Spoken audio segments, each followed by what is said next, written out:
Welcome to the show. I'm your host, Valerie Borgman. And if you've been here before, you know I usually have a guest or two. Last week and this week's episode, it's just me. But I promise we've got some great guests lined up in the coming weeks. This week, we're talking about the cost of assisted living. I once had a client who we'll call Bill, who was so frustrated, and rightfully so, that he couldn't compare senior living communities apples to apples. Well, I'm here to tell you that it's most often apples to oranges. But today, we're going to get you as close as we can to that second apple. Welcome to Desperately Seeking Senior Living, a podcast for sons, daughters, grandkids, and spouses who suddenly find themselves tangled in the search for senior living and care. If you like today's episode, don't forget to subscribe and check out our doable download in today's show notes for a printable summary of the show and a bonus tip from our guest. If you've started or been through this process, then you understand exactly what we're talking about. You call or tour a few places and get pricing. Then you quickly realize they're all different. And sometimes they're really different. You dig in the best that you can, doing your due diligence, but more often than not, you're frustrated too. If you listened to last week's doable tip, then you know that math is not one of my favorite subjects. That said, I'm a huge fan of spreadsheets and calculators. I'm sure you can guess why. But what happens when you're working with numbers that are all over the place?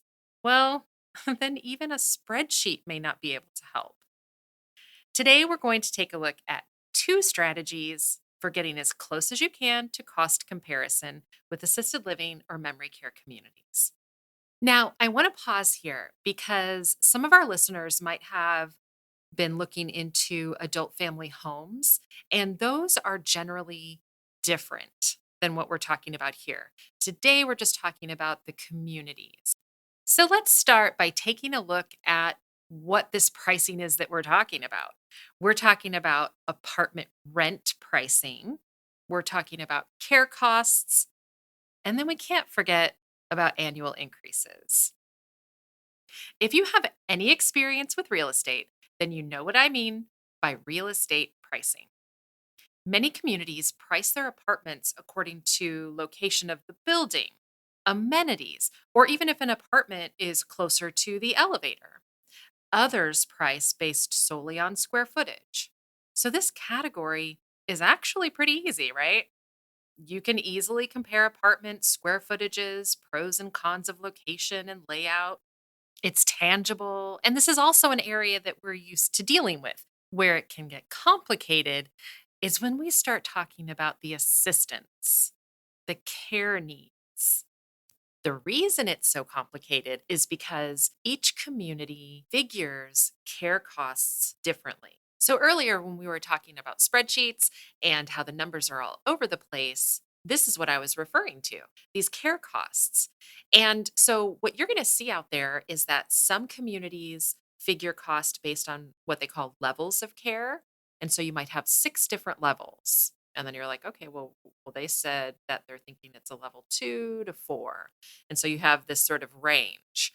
And then others do an a la carte pricing. So if you went into the meeting or the tour and you said, well, my mom just needs showering and maybe medication management, then they're actually able to give you, well, this is the cost of showering 3 times a week. And this is how much med management costs if there are only 10 medications. And those medications are only twice a day. So they can get pretty specific with the a la carte system. But then now you're looking at two very different pricing systems. And how do you make sense of that? Then you'll hear about the point system, which is another way that assisted living communities describe how they calculate care costs. So this is where we come to strategy number 1. And that is that the only way a community can give you exact pricing for care is to do a nurse assessment. Now, my client, Bill, did not think that this was a great strategy.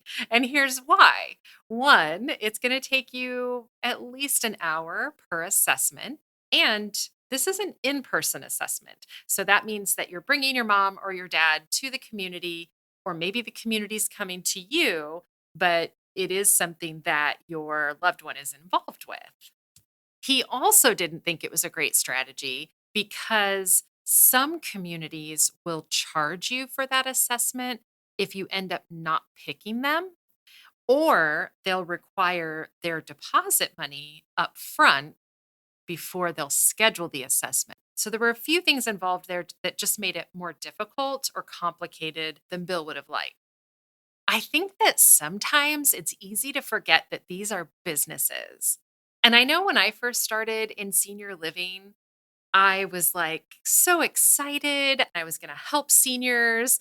And I think I was a little bit naive about it. The truth is, these are communities that are owned by parent companies, and they have overhead and bills and staff to pay. So when you're working with senior living communities, you're working with a business. They each have different ways that they calculate costs. So I think it's important to sort of keep that perspective. The second strategy is what I call the worst case scenario. And this is where you are asking each community to give you the absolute maximum cost of care for what they're able to provide care for. In the case where you have levels of care, it might be level six. In the cases where you have a la carte, maybe you're adding up all of those things to find out that, you know, worst case scenario. If your mom needed the maximum amount of care, how much would that care cost be? So, this is the way that you can at least find out as you're planning for the future, what community is more expensive long term and how much could you expect to possibly pay. And this is where you can also find out that if it was the worst case scenario, how many years will your money last at that particular community? Again, it's not a perfect apples to apples comparison, but at least it can get you close and maybe even give you an idea of, which communities are maybe a little bit more affordable than others. Another reason apples to apples is so difficult is something we haven't talked about yet, and that's the annual increases. There are some communities that will do an annual increase every year on a particular date, say every January 1st. And everyone gets an annual increase. That increase is sometimes based solely on rent, sometimes it's based on rent and care. And then there are other communities that will apply the annual increase on the anniversary of your move in. This is really important because if you move in December and all of a sudden January 1st comes and there's an increase. So it's always a good idea to ask about the policy for annual increases. Do you have a whole year before it's going to go up or a month? There are also communities that haven't had increases for years. As you're starting your journey of finding assisted living, this is why it can be so complicated to compare apples to apples and why you really can't. On a side note, and back to business, if you will, communities do reserve the right to change their policies on rent and care increases, which means you might be changing your spreadsheet. They do also reserve the right to work with you. It's important to go talk to them if your finances are not exactly what you thought they were going to be, or they're running out maybe sooner than you had planned. You might be able to downsize to a smaller apartment to save money. Or I actually worked for a community where a resident had been with them for years. I think it was literally almost 20 years. And when the family approached them and said, her funds are running out in a few months, the community asked them, well, how much is her monthly income? And the community matched it, and she was able to stay there. So, not that that's going to be the case for every community, but it never hurts to ask. On a final note, there is also cost versus value. What do you value the most? An on site pool? An apartment with a washer and dryer in the unit? An amazing view? Or a personal car that your mom can reserve to run errands? Remember Bill? He never was fully satisfied with how the pricing works, but he did his best.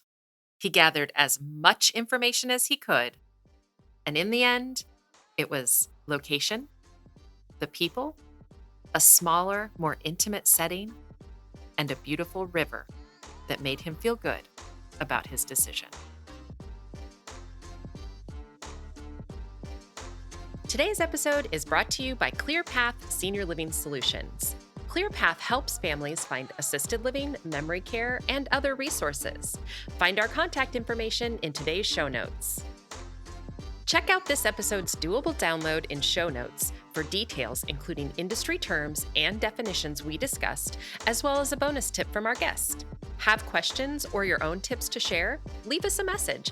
We'd love to hear from you. And until next time, make it doable.